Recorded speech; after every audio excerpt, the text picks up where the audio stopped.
Start करेंगे बहुत ही important बातों पे ही सिर्फ हम फोकस करेंगे कि सिलेबस सेम है, सब कुछ सेम है इतने सालों से, फिर भी क्या चेंजेस आए हैं उसको समझेंगे। कि एक तो कॉन्सेप्ट जो आप पढ़ रहे हैं, जो आप टॉपिक पढ़ रहे हैं, प्लस आपकी प्रैक्टिस, यानी आपने कॉन्सेप्ट इतनी बार रिवाइज किया हो, क्योंकि इस बार टॉपिक वही है, उन्हीं के क्वेश्चन। मान लीजिए डेवलपमेंट से भी अगर वो मुश्किल क्वेश्चन बना दे तो वो भी सॉल्व नहीं हुआ हमसे इस बार, तो उस केस में ये जरूरी है कि कॉन्सेप्ट हम इतनी बार पढ़ लें और प्रीवियस ईयर जितना हो सके। प्रैक्टिस से मेरा मतलब यहां सिर्फ और सिर्फ प्रीवियस ईयर से है, और उसमें भी ऑनलाइन पेपर्स सीटेट की वेबसाइट पे है, मैंने यूट्यूब चैनल पे भी डिस्कस किए हैं, यहाँ लेट्स लर्न पे, नोट्स पे भी अभी हम आएंगे।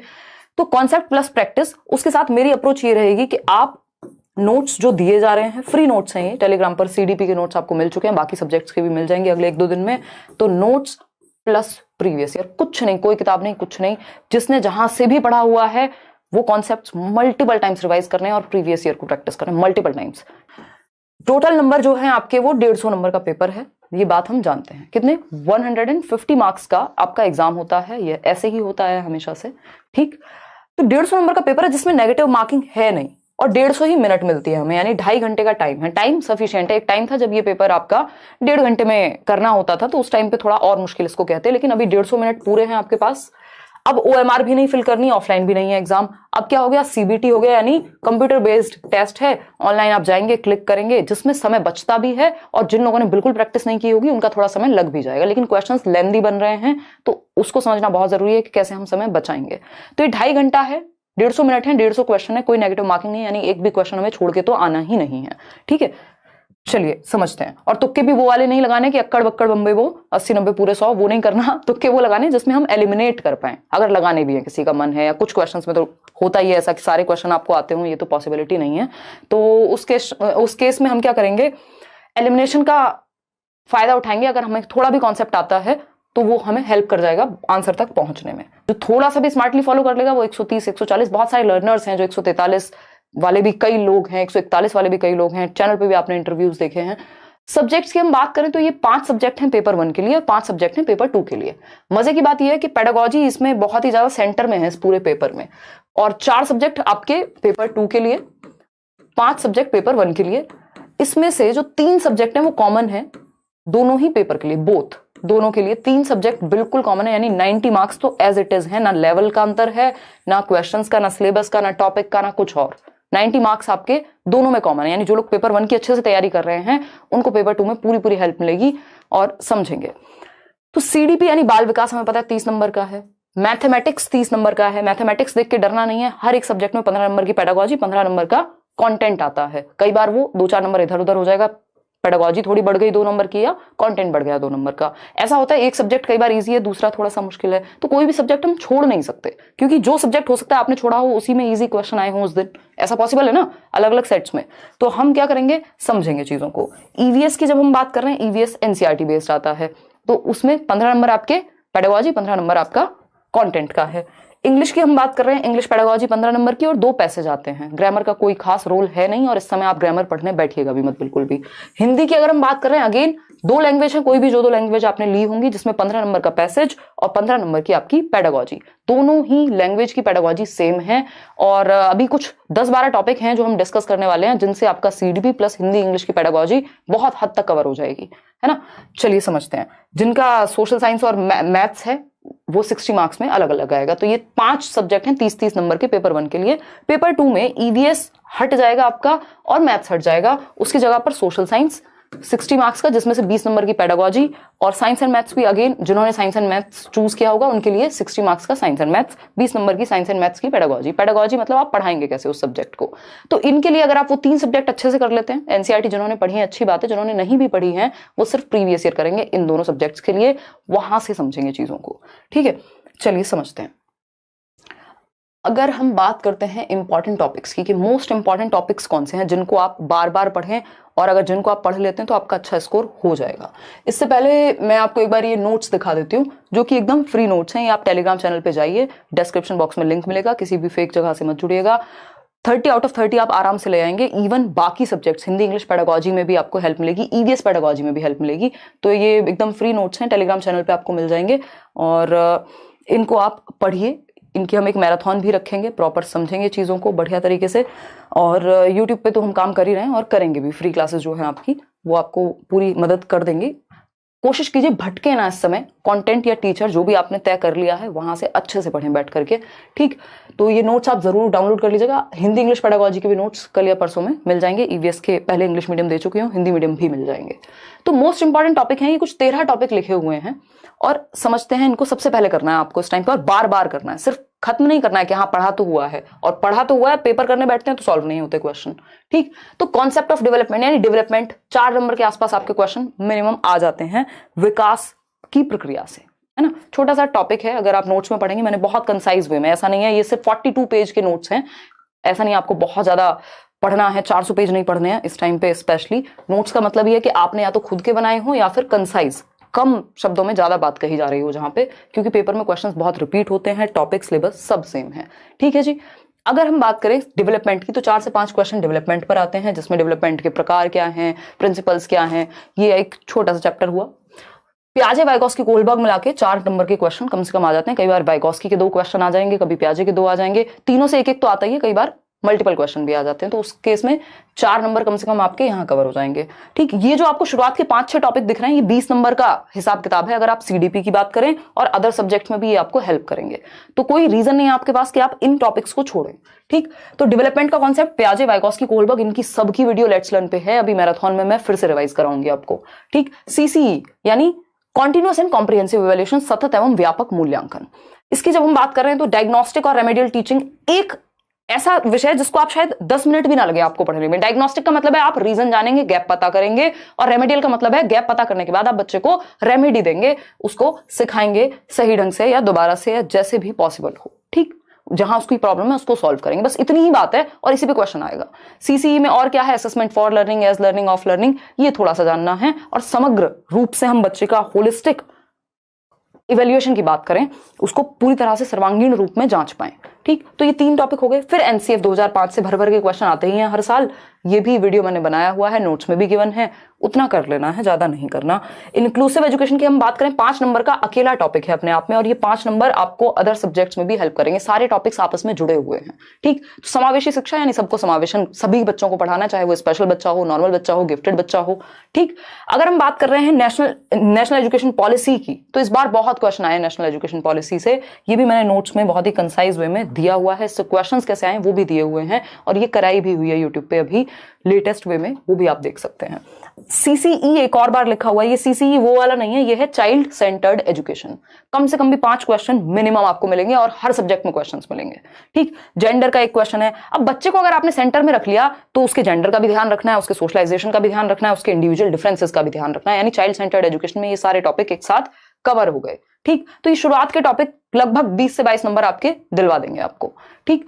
तो कॉन्सेप्ट ऑफ डेवलपमेंट, प्याजे Vygotsky Kohlberg, CCE, NCF, inclusive education, national education policy, और child centred education. Child centred education, gender, socialisation, इतने हल्के टॉपिक हैं, और इनको आप समझ गए तो आपके बहुत सारे नंबर बच जाएंगे, समय कम लगेगा। तो सबसे पहले इनको निपटाएंगे, डेवलपमेंट को निपटाएंगे, फिर एनसीएफ है। इंक्लूसिव एजुकेशन भी आसान है, क्योंकि इंक्लूसिव एजुकेशन में सब कुछ नहीं पूछा जाता, आपसे पूछा जाएगा कि अच्छा, एक तो सेग्रीगेट नहीं करना बच्चे को, लेबल नहीं करना बच्चे को, और क्या करना है, ऐसी ग्रुपिंग नहीं करनी जहां पे सेम एबिलिटी की ग्रुपिंग हो रही हो, और आपकी लर्निंग डिसेबिलिटीज, डिसलेक्सिया क्या है, डिस्कैल्कुलिया क्या है, यही छोटी छोटी बातें। इंक्लूसिव एजुकेशन भी ऐसा नहीं है आपको बहुत ही 300 पेज में इंक्लूसिव एजुकेशन पढ़ना है, ठीक।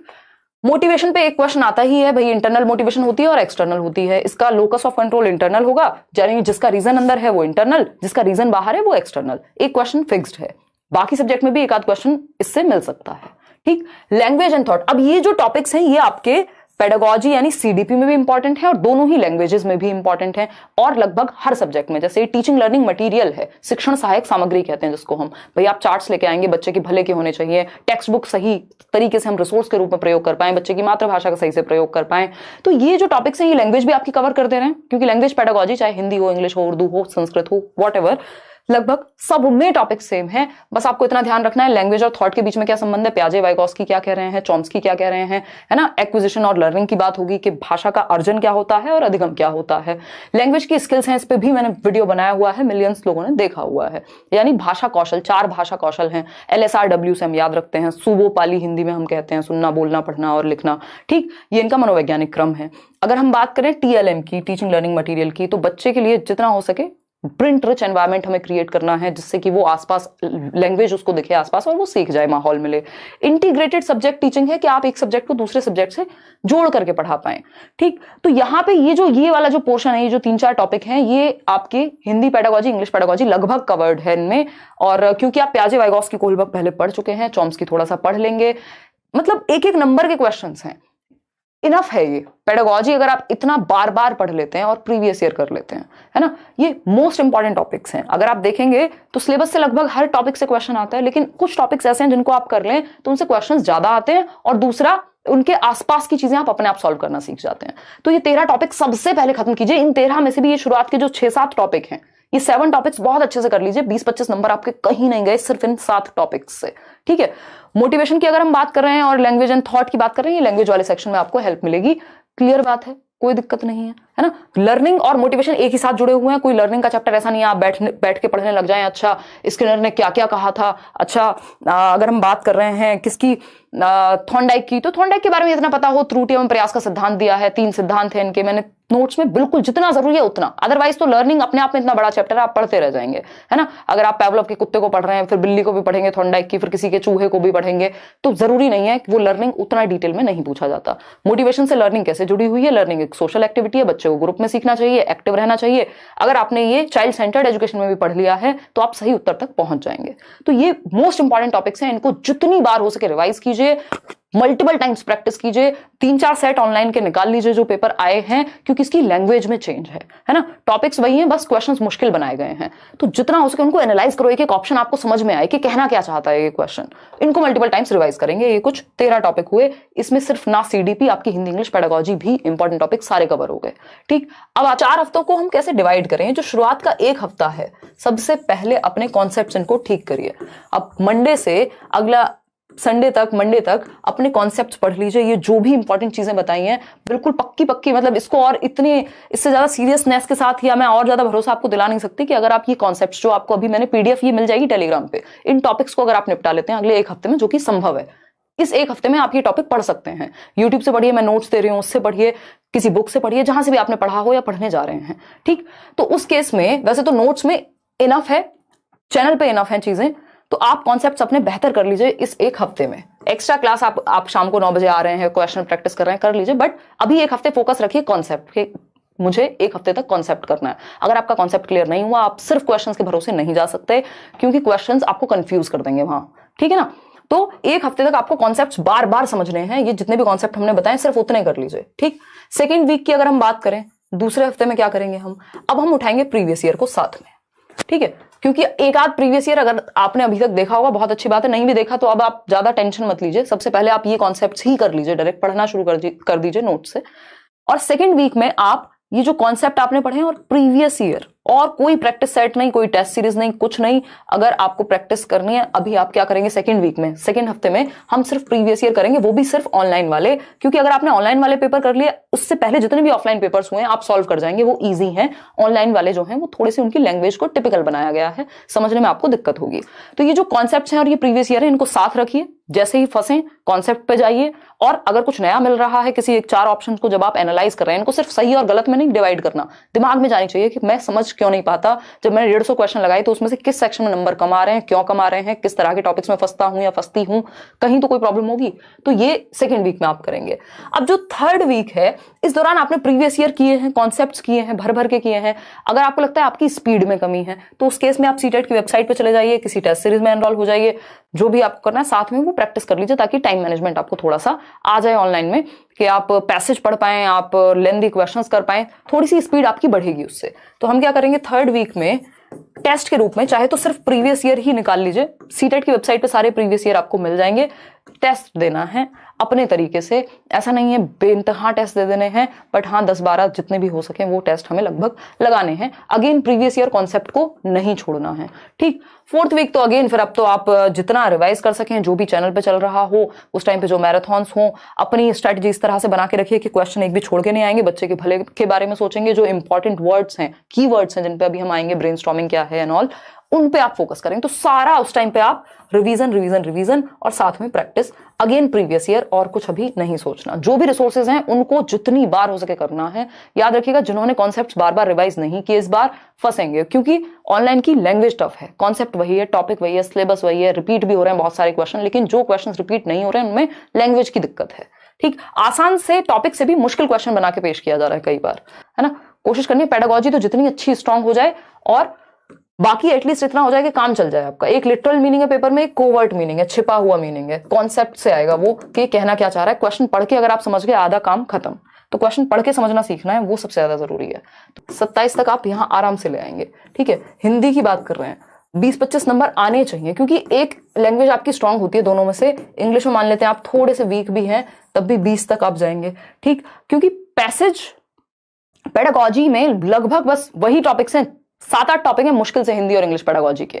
मान लीजिए कुछ टॉपिक ऐसे हैं जिन पे एक क्वेश्चन कभी आता है। स्टीफन क्रेशन पे 2013 में आई थिंक क्वेश्चन आया था, उसके बाद इस बार ऑनलाइन में आया है। कई लोगों को लगा है कि वो पहली बार आया, बट वो पहली बार नहीं आया। स्टीफन क्रेशन मैंने आपको बहुत पहले कराई थी थियरी, तो लेकिन वो 1 नंबर का क्वेश्चन है। अगर इस तरह के टॉपिक आपको लग रहा है कि आपने अभी तैयारी शुरू की है, तो वो 1-1 नंबर के लिए उतने दुखी मत होइए जितना वो बड़े मेजर मार्क्स हैं। क्योंकि मान लीजिए वो नहीं भी आया तो आपका जो मेजॉरिटी था वो आपने खो दिया उस चक्कर में। तो जरूरी है कि हम जो सबसे जरूरी टॉपिक्स हैं पहले उनको अच्छे से कर लें, फिर एक्स्ट्रा में तो आप जितना पढ़ें कम ही है। ठीक, तो यहां पे हम इतना स्कोर अगर इन 3 सब्जेक्ट में कर पाएंगे तो हमारी लीड हो जाएगी आगे के सब्जेक्ट्स में। ईवीएस भी बहुत स्कोरिंग है, एनसीईआरटी की जो समरी है चैनल पे भी है, वो देख लीजिए वीडियोस में, है ना। 20 से 25 नंबर आप ईवीएस में ला सकते हैं। कुछ ही क्वेश्चंस हैं जो आउट ऑफ द बॉक्स हैं, तो वो 3-4 क्वेश्चंस का तो हम मार्जिन लेके चलेंगे, लेकिन जो टॉपिक हमने पढ़े हैं वहां से क्वेश्चन गलत नहीं होना चाहिए। ठीक, और मैथ्स, और अगर हम बात कर रहे हैं सोशल साइंस और साइंस वगैरह की, तो जिन्होंने एनसीईआरटी से पढ़ा है वेल एंड गुड, क्योंकि उससे बाहर नहीं आता। अदरवाइज सिर्फ प्रीवियस ईयर को आधार बनाइए, कुछ टॉपिक प्रीवियस ईयर से निकाल के पढ़ लीजिए। वैन हील आता ही आता है एक क्वेश्चन हर हालत में। नेचर ऑफ मैथमेटिक्स पे, नंबर्स पे क्वेश्चन पूछेगा कि जब आप नंबर सिखाते हैं बच्चे को तो किस चीज का ध्यान रखें। प्याजे की स्टेजेस से भी मैथमेटिक्स में भी क्वेश्चन आ जाता है। तो ये बेसिक चीजें हैं।